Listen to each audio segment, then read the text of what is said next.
This war in Gaza is terrible. No one seeing the victims, especially those children, can forgive the people who have created this terrible conflict.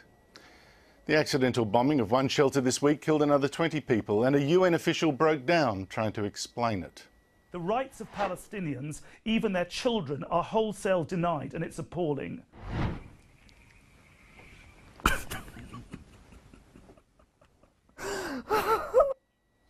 Most reporters blame Israel for this war with Hamas, the terrorist group which rules Gaza, the strip of territory between Israel and Egypt.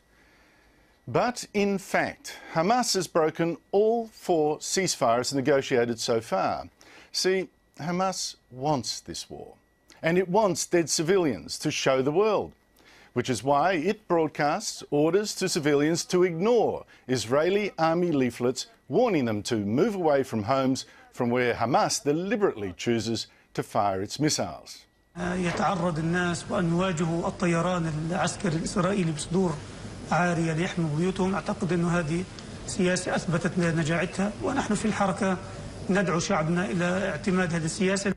Hamas wants this war, which is why its television station tells even children to join the fight and kill Jews.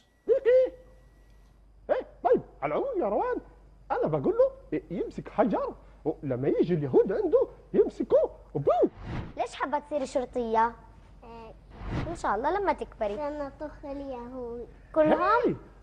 كلهم؟ طيب.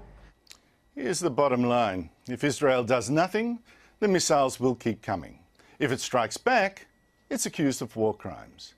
So either way in this game, the Jews lose, and that smells of anti-Semitism. Let me ask all those anti-Israel protesters something.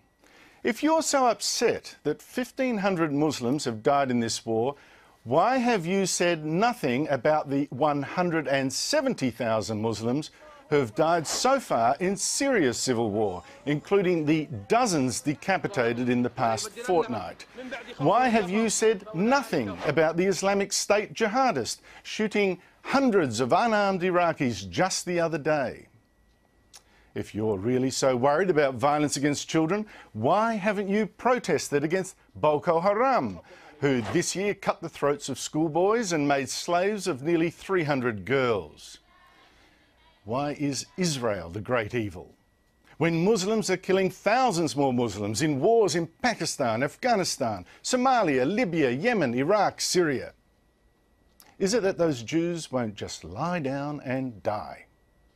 Something smells, and sure enough, around the West we see that familiar old hatred, this time fed by mass immigration from the Third World.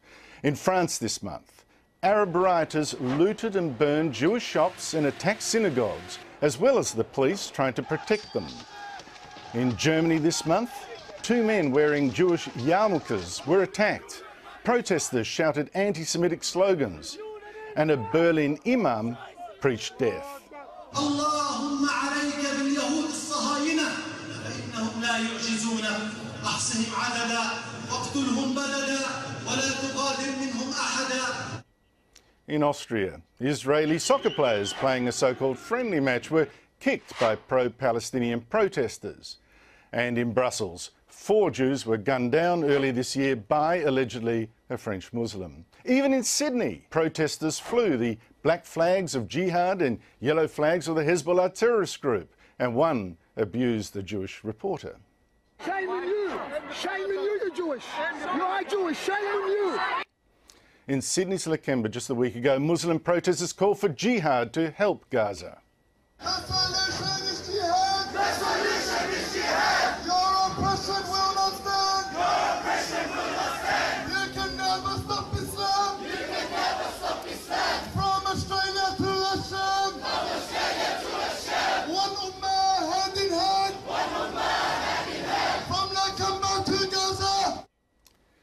No, this isn't really about Israel being cruel.